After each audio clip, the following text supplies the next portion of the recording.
Hi, and welcome to another DIY day at Black and White Remix.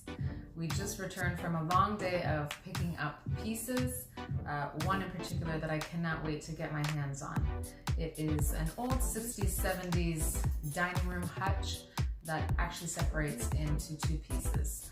The lower half is where people hide the dishes, and the second half is typically where we used to put our glasses, which sometimes gets overcrowded. So we're going to take that top half and we're going to toss it, and I'm just going to work on the lower half. So we're going to do the makeover. I'm going to do it in pebble gray, and the hardware on this piece is spectacular.